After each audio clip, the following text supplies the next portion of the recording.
Hey friends, welcome to the Inner Spark podcast. I'm your host, Casey Tayton.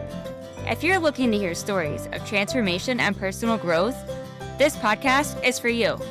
My guest and I will be sharing those sparking moments that has changed them into living a more fulfilling, authentic life. I'm so excited for you to hear each unique story. So sit back, relax, and let's get started.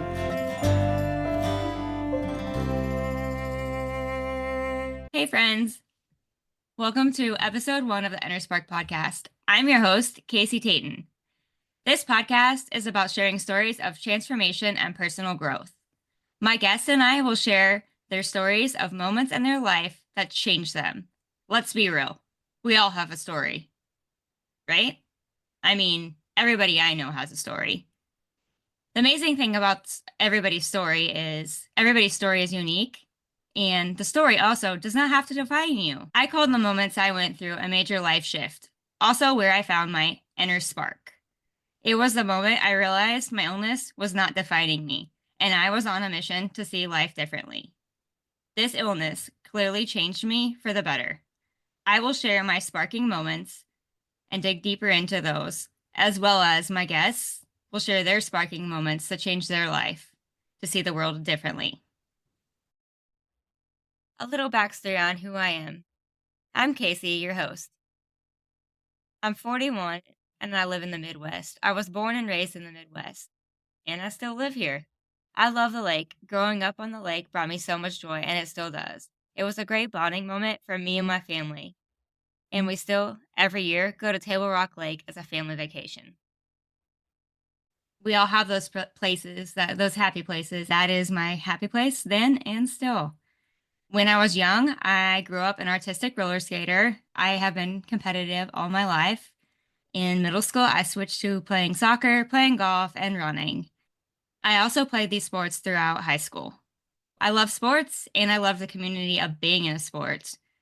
Just being in a group of people, like-minded people that love doing what I did. I also loved that I had an amazing family that always supported me, even my grandparents. I would travel states away, and my grandparents were always with us. I'm going to consider myself super blessed.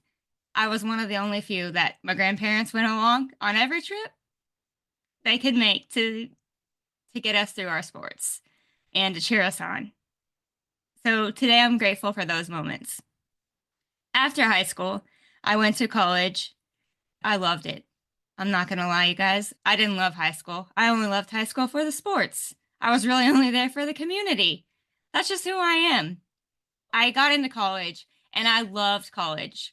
I actually didn't play sports in college. I had hurt my foot in high school and decided that sports weren't worth it anymore. I would just play for fun. But I loved the medical field. I loved everything about it, you guys. I was like a college nerd. I couldn't get enough of it. I have family that works in the medicine field, and so I loved every bit of that. And I took a dive into that. I took more than a dive, I took a deep dive. I wanted to learn everything about it and not just in one field. I started working at a doctor's office when I was 18 years old. I worked my way through college. So I worked for a doctor right out of high school when I was 18. I loved it so much. When you have family in the medical field, I just took a deep dive into it and I worked my way through college. I started in college. I wanted to study it all. I studied sports medicine. I went away for a summer and studied that. I wanted to be an athletic trainer. I went into radiology school. I love radiology school, but decided that really wasn't what I wanted to do. I went into dental assisting school. I worked as a phlebotomist. I went to AMT school, and then I ended up being a scrub tech, going to surgical technology school and working in the OR. I worked in the OR for a long time. I loved it. I thought it was my dream job. I thought it was my dream life. At this point, I was in my 30s. I had a house, a car. I thought I had what every kid dreamed of, what every person dreamed of. You know, you go to college, you go to school, you get the house, you get all those things. I had all those things. I had a great group of friends that I worked with. I loved my shift. And then my life stopped. My life completely shifted. I got sick. I lost my job. My life stopped. and they couldn't figure out what was wrong with me. I fought for a really long time. I looked up to the doctors here. I, sorry, you guys, this is an emotional story, so just hang with me. I looked up to the doctors here and I got told they had no idea what was wrong with me. I got red flagged. I remember being in the hospital and them telling me that I was going to have to live with a feeding tube. And my first thought was my gut didn't just stop on its own. My second thought was, I love the lake. The lake is my happy place. And if you put a feeding tube in me, my life just already came to a little bit of a stop, but it's coming to a complete stop because I will never be able to get into the lake again. And so, somewhere in me, after lots and lots of testing and fighting with the medical field, I got the chance to go to Mayo. I was first diagnosed with gastroparesis here in my hometown. That's when they were going to put the feeding tube in me. And then I went to Mayo. I spent weeks up in Mayo. And during this time, I want to tell you guys, I'm so thankful for the community and my parents because when my life stopped, I say my life stopped as I was going to lose my house. I lost friends. I lost a lot. I had a friend that came in town and she just looked at me and said, she stayed with me for a few weeks and she said, you know, Casey, I never realized how sick you were. I never realized how much your life really stopped until I was living in your shoes. I think you need to write a GoFundMe so you can get the help you need to get better. I was not good at asking for help. I didn't like it, the feeling of it. I didn't like the feeling of airing to everyone that I needed help. During these times, I'd also ask for help in our community at our local organization, and I was denied. I was denied because I didn't have kids and I was a single female. And so I couldn't get that help that way. So this was my way of getting help. She suggested I set up a GoFundMe. Um, sorry, I get stuck in my throat there, you guys. Asking for help was so hard and was such a challenge. So my friend sat down with me. She was a family friend, and my father is a small business owner. So I asked my parents, like, hey, we're going to write this GoFundMe to give me the help we need to get these diagnoses. And my father was not for it. He said, I'm a small businessman. You know what that looks like to me? It looks like I can't help my child. And I remember looking at my dad and saying, it's not, you've already helped me so much, Dad. I had a long fight before I got to this journey. It was about 2 years of fighting through stuff that my parents supported me. And my mom, she's a beautiful lady. She just said, well, I don't really like it, but you're going to do what you're going to do. So we wrote this GoFundMe. My friend wrote it for me. And we sent it out in the world. And it talked about what I was going through, how my life had stopped, how my life had shifted. And a lot of people responded. It gave me the support I need and the help I needed to get to Mayo Clinic. So Mayo was my first trip. My mom and I went. We went a couple times and we spent weeks up there. I had a doctor up there. I've seen several doctors. And I had a doctor up there. The first one was like, I can put you on all these medicines, send you back home, and just go from there. And they can also send you to see one more doctor before you go back home and see if he has any other suggestions. This didn't feel very encouraging, but I decided to stay and see the next doctor. So I had my first doctor up there that believed in me. I'm going to tell you guys that's the best feeling because we all need somebody that believes in us. I told him my story, I told him my journey. He agreed with me that I wasn't crazy. I wasn't all the things that my hometown had put on me, and that I really was sick, and he was determined to help me. So he sent me to get testing, and It wasn't even his specialty. That's what's probably where the magic is I say it's a God thing of I got to meet this man who wasn't even his specialty, but was like, I know what you have. I did the testing or went and saw another doctor, and that doctor there was like, no, he pushed on my stomach, was like, no, I don't think you have this condition. So they thought I had MALS, which is median arcuate ligament syndrome, and it's where the ligament crushes the artery. So it basically is stopping all the blood flow. So during my fight, I was unable to eat very much, drink very much, and I went through a lot of losing weight, gaining weight. They were putting me on medicine that was killing my immune system. So at one point, I was large and puffed up on steroids, which those aren't fun feelings when you're fighting with something and you're so sick. So I go and see this doctor, and he sent me to go see the other doctor. The other doctor's like, nope, I pushed on your stomach. You don't have moles. So I go back and see this other doctor. His name is Dr. Loftus. And I'm crying. I'm like, you said this is what I have. This guy's saying no. He actually wasn't even in office that day, or he was done seeing patients. And they made an exception and let me see him as I was standing at his desk bawling. And he said to me, I believe this is what you have now. And this doctor is new to our clinic, and I'm going to send you elsewhere. I'm going to send you outside of our clinic. So he sent me to the Cleveland Clinic, and I had my first laparoscopic surgery. That surgery did not go well. I thought it went well, but in the end, the surgery did not go well. They actually ended up hitting my aorta and stopped the surgery. So they didn't get the ligament cut all the way. And so I was home. I didn't even know that at the time.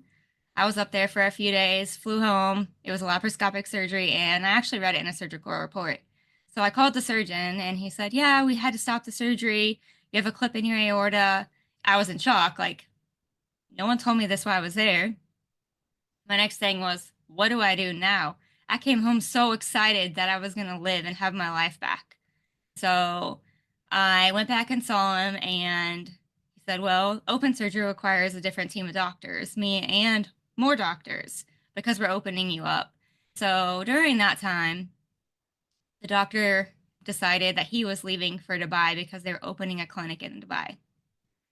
So I lost my surgeon. I remember feeling hopeless, and something that I thought my life was going to be back to normal wasn't over yet. I went on to fight, and I was in a Facebook group. The community was honestly the one thing, besides my own inner fight, that kept me going. I was determined I wasn't going to live like this. So I got to see a doctor in Connecticut. I flew there and I had open surgery. I was there over the holidays, and it was me and my mom. We were there for about 3 weeks, and I came back home. And if you've ever fought an illness, you know what it's like to be down for cold, flu, anything like that. I am not a person that sits still, you guys. So this was the biggest challenge of my life. Sitting still, laying in bed, not feeling well, not having any energy, and just wanting to be able to eat and drink and keep it all down. So I was so excited after my open surgery. I came home and I started being able to eat, drink, live a little bit more. A couple months into it, I had another test done, and it showed that my artery did not stay all the way open. The good news is that I saw another surgeon. I had that gut feeling of this is not what I want to do and not what I'm ready to do. And I chose not to have the other surgery. So right now I'm still living, and I'm going to choose to live like this and keep going because the artery is still giving my stomach enough blood for me to keep going. So during this battle, I had these moments of doubt of I lived this life of what do I do? I had this life. I don't think I can go back to this life. Living in the OR was a very demanding job, a very fast-paced, demanding job. I worked tons of hours and I loved it. However, that's not who I was. So I really didn't know what my purpose was. I really didn't know what to do, where to go, but I was also tired of living in bed. And when I got better, I was like, what do you do now? And I had a friend reach out to me who was doing parties in the hospital. She was doing birthday parties with another group. And she said, asked if I wanted to come help. Of course I did, right? That was giving me a purpose to get out of my bed and a purpose to live and be useful. I went and helped her. I learned kind of what she was doing. And one day she looked at me and she said, hey, these parties aren't really going anywhere. The staff isn't really responding to me. We're really not getting through to the hospital. I have a son at home. She's like, would you like to take over him? Would you like to see if you get a better response than I do? I was like, well, yeah, of course. I don't really know how that's going to happen, but sure, I will. I will make something happen. So this became a life-changing moment for me, and it was truly my inner spark because I started doing these parties for the kids. I reached out to the community because I had no idea how I was going to pay for these. Now, 6 years later, you guys, these parties are still going. These parties light my world up. We started with birthdays. Now we do milestone. We do end of chemo. We do end of radiation. We do sunshine bags for any kid that's been there for like more than a few days because let's be honest, the hospital is not the best place. It's not the funnest place. But my mission was to bring joy to any kid in the hospital. And it still is to this day. I want to bring smiles to any kid facing any battle. And it doesn't matter what you're going through, what the timeline looks like. You're in the hospital, and I want to make it not feel like a hospital and just see the families. So I have an organization, Little Moments, Big Dreams Celebrations. As I mentioned, we've been doing this for 6 years. I rely on the community.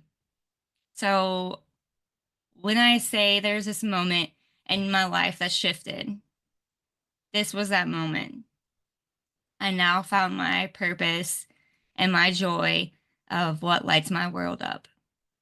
I will go deeper into a little bit more of my medical and more of these parties. But through this transition, I started doing other things. I started doing breath work. I found this great community. Kathy Heller has an amazing community. I found her and I got to start doing other things, seeing other ways of living life. I also started seeing a natural doctor. So really it was a huge shift in my life it was like an eye-opening experience of sometimes we live in these boxes and all we see is what we're doing. And when your world stops, you're forced to see things in a different way. It was the best thing that's ever happened in my life because now I can relate to so many more people on different levels. And now I enjoy deep connecting with people. And I've gotten that opportunity in every course or all the classes I've taken. We like break out in these pods and we get to deep connect. And I've made some of the best friends of my life. And they're my soul sisters. I have gotten to go on a retreat since then. I got to travel since I had been sick. It was actually, last year. It's 2025. So in 2024, I got to go on a podcasting retreat, which is why you all are here. I decided through these courses and through all of this that my story needed to be told, that I'm not alone in this journey. And I want every single one of you to know that your story matters. It doesn't matter what you're going through, what you've been through. Those stories are stories. And we're letting that go. And I'm ready for you guys to go on this journey with me, see how people have changed, and I want to hear your stories. And I can't wait to introduce you all to every single person that I have met that's been on a different journey than I have, but still managed to find that inner spark. So I hope you all stay with me. I'll dig into all this a little bit deeper as we go along. Thanks for tuning in today. And let those sparks fly. Thank you for tuning in to another episode. I hope today's story inspired you to embrace your own journey of growth and change. Remember, transformation isn't always easy, but it's always worth it. If you enjoyed this episode, be sure to subscribe, share it with a friend, and leave a review. If you found something that sparked you in this episode and may spark a friend, I encourage you to go share it with them. If you have your own story you would like to share, I would love to hear it, so please reach out to me. Until next time, friends, go have some fun and let those sparks fly.